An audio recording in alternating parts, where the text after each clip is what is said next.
Hello everyone, welcome to trading wizard. और जो आज का हमारा टॉपिक है वो है मल्टीपल टाइम फ्रेम एनालिसिस। तो आइए शुरू करते हैं बिना टाइम वेस्ट करें। तो जो ये टॉपिक है मल्टीपल टाइम फ्रेम एनालिसिस, ये वाइडली यूज होता है थ्रू आउट द वर्ल्ड। जो भी ट्रेडर्स हैं वो सभी multiple time frame analysis use करते हैं ताकि वो इस मार्केट में बेटर एंट्रीज ले सकें, और जिस जगह पर मार्केट में प्रॉफिटेबल अपॉर्चुनिटीज़ है वो उस जगह पर मार्केट में बाय या सेल करें या अपने ऑर्डर डालें ताकि वो प्रॉफिटेबल हो सके।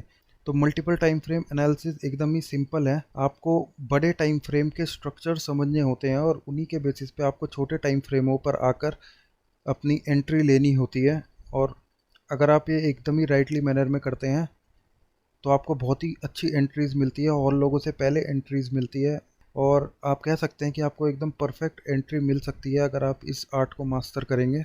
तो आज मैं आपको यही सिखाऊंगा कि आपको कैसे multiple time frame analysis use करना है और अपनी एंट्रीज आपको एकदम परफेक्ट कर लेनी है। तो इस वीडियो में मैं आपको सिखाऊंगा कि आपको कैसे multiple time frame analysis master करना है और बड़े टाइम फ्रेमों में स्ट्रक्चर्स को समझना है और उसी के बेसिस पे छोटे टाइम फ्रेम में एकदम परफेक्ट एंट्री लेनी है। तो सबसे पहले मैं आपको थोड़ी सी चीज़ें बताऊंगा इसके बारे में, जो कि हमारे रूल्स हैं जो आपको फॉलो करने हैं, और उसके बाद मैं एक एग्जाम्पल दूंगा जिससे आपका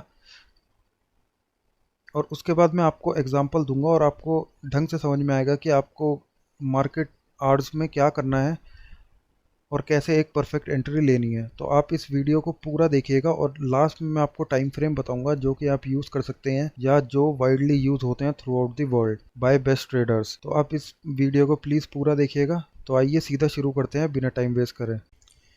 तो जो मल्टीपल टाइम फ्रेम एनालिसिस के लिए हम टाइम फ्रेम यूज़ करने वाले हैं वो होंगे 60 मिनट्स, 5 मिनट्स और 1 मिनट। तो ये है हमारे पास पूरा मल्टीपल टाइम फ्रेम का सेटअप, और इसमें हमारे पास 3 स्टेजेस होती हैं, या तो फिर आप बोल सकते हैं कि हम 3 टाइम फ्रेम की मदद लेंगे। सबसे पहला हमारा होगा 60 मिनट्स, दूसरा होगा 5 मिनट्स और लास्ट होगा 1 मिनट। जो सबसे बड़ा टाइम फ्रेम होगा हमारे पास जो कि है 60 मिनट्स, उसमें हम मार्केट का स्ट्रक्चर जानेंगे और उसके बेसिस पर हम की एरिया मार्क करेंगे जो मार्केट में बहुत ही ज़्यादा इंपॉर्टेंट है, और जहाँ पर प्राइस आएगा तो हमें अपनी एंट्री की अपॉर्चुनिटीज़ मिलेंगी। तो जो पहला टाइम फ्रेम है उसमें हम सारे इंपॉर्टेंट पॉइंट्स मार्क कर देंगे जो हमें हेल्प करेंगे हमारे सेकेंड टाइम फ्रेम में, जो कि है हमारा 5 मिनट्स का टाइम फ्रेम, या आप कह सकते हैं ट्रेडिंग टाइम फ्रेम। जो ट्रेडिंग टाइम फ्रेम होगा हम इसी में ही सारी ट्रेडिंग करेंगे, इसी को हम देखेंगे और इसी के बेसिस पर हम अपने डिसीजन लेंगे कि हमें बाई करना है मार्केट में या सेल करना है। और लास्ट हमारे पास आता है एंट्री टाइम फ्रेम जो कि है 1 मिनट का। इसमें जो हमें सिग्नल मिले होंगे हमारे ट्रेडिंग टाइम फ्रेम से, तो एंट्री टाइम फ्रेम में हम वही सारे जो सिग्नल्स हैं उनके बेसिस पर एक अच्छी एंट्री लेने की कोशिश करेंगे।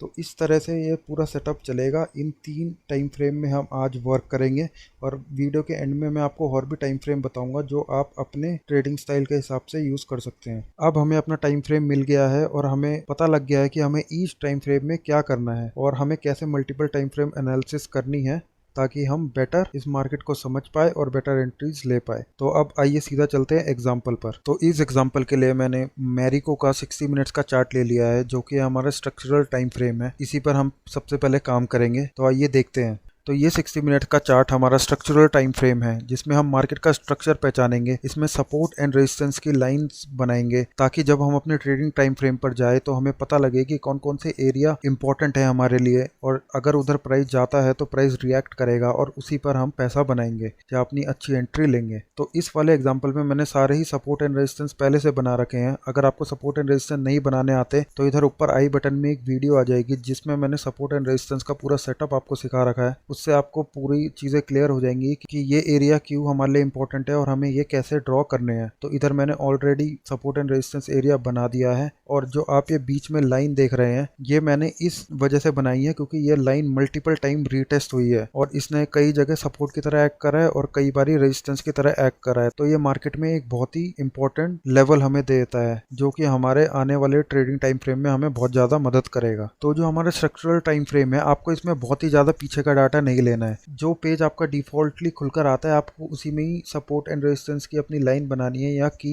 एरिया लेवल बनाने हैं, क्योंकि अगर आप बहुत पीछे का डाटा लेते हो तो वो इंट्राडे ट्रेडिंग के लिए हमारे लिए बिल्कुल भी रेलेवेंट नहीं रहेगा, क्योंकि हम इधर छोटे टाइम फ्रेम्स में काम कर रहे हैं तो हम इंट्राडे प्रोस्पेक्टिव से ये वाला ट्रेड ले रहे हैं। तो आप बहुत ही ज़्यादा पीछे के एरिया देखेंगे तो वो बिल्कुल भी वैलिड नहीं रहेंगे। जैसे मैं इस एग्जाम्पल को देख रहा हूँ तो मेरे को पीछे के स्ट्रक्चर से कोई भी मतलब नहीं है क्योंकि ये बड़ा टाइम फ्रेम है। मेरी बस इसी स्ट्रक्चर पर नज़र है मार्केट के, जो कि इस टाइम पे चल रहा है। तो आइए अब हम चलते हैं अपने नेक्स्ट टाइम फ्रेम में, जो कि है 5 मिनट टाइम फ्रेम। हमने बड़े टाइम फ्रेम पे स्ट्रक्चर बना दिए हैं। अब हम अपने ट्रेडिंग टाइम फ्रेम में चलते हैं, जहां पर हम मार्केट को एनालाइज करेंगे मार्केट आर के चलते हुए। अब आप देख सकते हैं कि ये है 5 मिनट का टाइम फ्रेम और इसमें सारे स्ट्रक्चर्स आ गए हैं जो हमने बड़े टाइम फ्रेम से बना रखे हैं। तो अब हमारे पास एक रेंज है जिसके बीच में प्राइस चल रहा है, और जैसे ही ये इन लेवल्स के आसपास आता है जो हमने बड़े स्ट्रक्चर में बनाए हैं, वो हमें एक सिग्नल देंगे कि हमें अटेंटिव हो जाना है मार्केट में और इधर ही अपने बाय या सेल डिसीजन लेने हैं। जो मार्केट के जो आवर्स होंगे जिनमें हम ट्रेडिंग कर रहे होंगे, तो हम उनमें बस ट्रेडिंग टाइम फ्रेम को देखेंगे,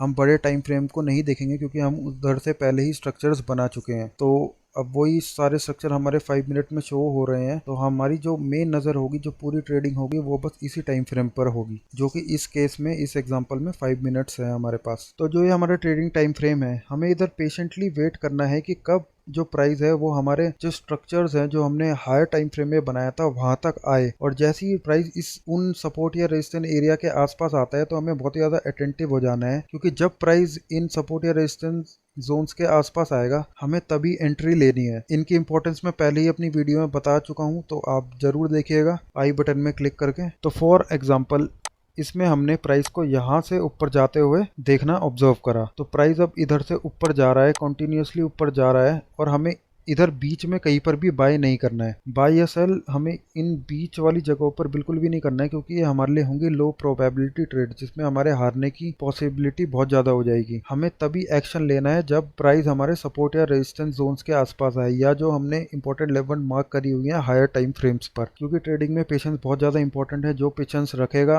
उसी को मुनाफा मिलेगा। अब हमने पेशेंटली वेट करा प्राइस का अपने सपोर्ट या रेजिस्टेंस या इंपॉर्टेंट जोन्स पर आने का, और वो आया, जो कि हम देख सकते हैं पॉइंट ए पर, और इधर से इसने ऊपर को ब्रेकआउट दिया। अब अगर आपको पूरी मार्केट अंडरस्टैंडिंग अभी नहीं है, आपको नहीं पता लगता कि कौन सा फॉल्स ब्रेकआउट है, या आपको समझ में नहीं आता कि जो प्लेयर्स हैं वो सबसे ज़्यादा कहाँ पर एक्टिव हो रहे हैं, तो आप मेरी एक वीडियो देख लीजिएगा, मैं ऊपर आई बटन में दे दूंगा। वो है अंडरस्टैंडिंग मार्केट प्राइस एक्शन। तो आपको इससे पूरा प्राइस एक्शन पता लग जाएगा, और जो मार्केट पार्टिसिपेंट्स हैं वो इस पर्टिकुलर टाइम पर क्या कर रहे हैं, वो आइदर बाइंग करेंगे, सेलिंग करेंगे, कैसा डिसीजन रहेगा, कैसे मार्केट चलता है, कैसे प्राइस चलता है, आपको सब कुछ पता लग जाएगा। अगर आप बिगनर है तो वो आपके लिए बहुत ही बढ़िया वीडियो है। अब मैं अपनी पहली वाली वीडियोस में आपको बता चुका हूँ कि हमें सपोर्ट एंड रेजिस्टेंस जोन्स के आसपास ही क्यों बाय करना चाहिए, क्योंकि इधर ही और मार्केट पार्टिसिपेंट्स की भी नजर है, और इधर ही मैक्सिमम ऑर्डर फ्लो आएंगे। और अगर हमने सही डायरेक्शन में ट्रेड ले लिया, तो वही जो ऑर्डर फ्लो है वही हमें हमारे प्रॉफिट या टारगेट तक ड्राइव करेंगे। तो इस एरिया में भी यही हुआ। ए को जैसे ही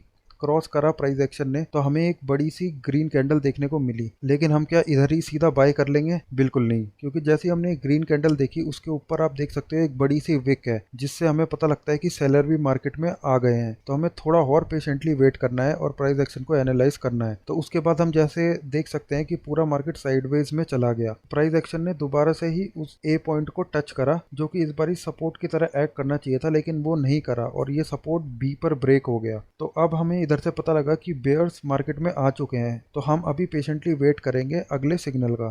तो हमने इसके जो बड़ी कैंडल थी रेड वाली, उसके बाद हमने देखा कि एक और कैंडल बनी, जो कि हमें शूटिंग स्टार की तरह दिख रही है। इसकी ऊपर वाली विक बहुत लंबी है और बॉडी भी रेड है, तो ये हमें क्लियरली सिग्नल दे रही है कि बेयर्स एक्टिव हो चुके हैं मार्केट में। तो क्या अब हम सीधा इस वाली जो कैंडल है, तो अब क्या हम सीधा जो ये वाली कैंडल है इस पर एंट्री ले लेंगे? बिल्कुल नहीं। हम जैसे ही हमें पता लगेगा कि ये वाली कैंडल हमें बेरिश सिग्नल दे रही है, तो हम अब चलेंगे अपने एंट्री टाइम फ्रेम पे, ताकि हम इस जगह को और भी ज़्यादा जूम करके देख सके और अपने ट्रेडिंग डिसीजन मेक कर सके। तो आइए अब चलते हैं अपने एंट्री टाइम फ्रेम पे। तो अब हम अपने एंट्री टाइम फ्रेम पर आ चुके हैं, और हम इधर वही एरिया देखेंगे जो हमने पहले मार्क करा था ट्रेडिंग टाइम फ्रेम पर। उसी को जूम करके देखेंगे कि हमें इधर एंट्री लेनी चाहिए या नहीं लेनी चाहिए। तो जैसे ही हम इस एरिया को 1 मिनट के टाइम फ्रेम में देख रहे हैं, तो हमें ऊपर की विक रिजेक्शन दिख रही है, जो कि हमें बता रही है कि जो बाइंग प्रेशर है इस मार्केट में वो डिप्लीट हो रहा है, बाइंग प्रेशर कम हो रहा है और बेयर ज़्यादा एक्टिव हो रहे हैं। तो इन विक रिजेक्शन और अपनी मार्केट एनालिसिस हमने करके ये पता लगाया कि इधर जो बाइंग प्रेशर है वो कम हो रहा है, और न्यू जो सेलिंग प्रेशर है, जिस एरिया में प्राइस ने ब्रेकआउट दिया है हमें, हमारे जो की लेवल था जो हमने अपने बड़े टाइम फ्रेम से लिया था, जो कि 60 मिनट से स्ट्रक्चरल टाइम फ्रेम से लिया था, उसमें अब जो ब्रेकआउट हमें दिख रहा है उस वाले पॉइंट का, वो होल्ड कर सकता है। तो हमने ये सारी एनालिसिस करी।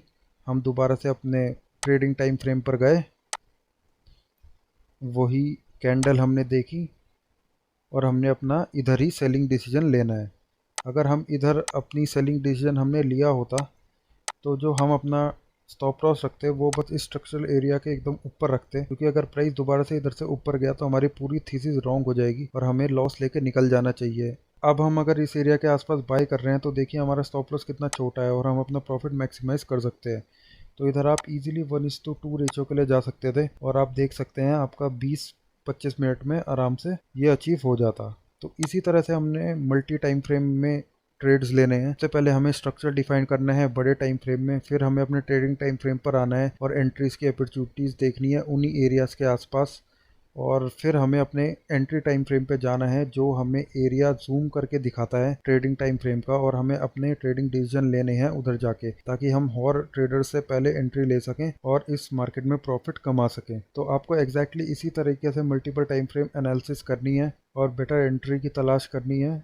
और अगर आप थोड़ी सी प्रैक्टिस करते हैं इसके ऊपर तो आप भी इसे इजीली सीख सकते हैं और अच्छे खासे प्रॉफिट कमा सकते हैं मार्केट से। अब जो मैंने एग्जांपल लिया था इसमें मैंने 60 मिनट, 5 मिनट्स और 1 मिनट का मल्टीपल टाइम फ्रेम एनालिसिस करा था, लेकिन आप अपने ट्रेडिंग स्टाइल के हिसाब से और भी सारे टाइम फ्रेम यूज़ कर सकते हैं। तो जो मैं आपको रिकमेंड करता हूँ टाइम फ्रेम वो है, अगर आपको इंट्राडे टाइम फ्रेम करना है तो आप 60 मिनट, 5 मिनट और 1 मिनट जो कि हमने इस एग्जांपल में देखा था आप वो भी यूज़ कर सकते हैं, या इसके अलावा 30 मिनट, 3 मिनट और 1 मिनट, ये दोनों ही टाइम फ्रेम परफेक्टली काम करते हैं इंट्राडे ट्रेडिंग के हिसाब से। और अगर आप स्विंग ट्रेडर हैं, अगर आपको स्विंग ट्रेडिंग करनी है तो आप सेम चीज़ स्विंग ट्रेडिंग के हिसाब से भी कर सकते हैं। और इसके लिए आप जो टाइम फ्रेम यूज़ करेंगे तो इसके लिए आप यूज़ कर सकते हैं 1 डे, 4 आवर और 1 आवर, या अगर आपको बहुत ही ज़्यादा बड़ा मार्केट प्रोस्पेक्टिव देखना है तो आप वीकली 1 डे और 1 आवर भी यूज़ कर सकते हैं, जिसमें हमारा 1 आवर एंट्री टाइम फ्रेम होगा और जो ट्रेडिंग टाइम फ्रेम होगा वो होगा 1 डे, और हमारा जो लास्ट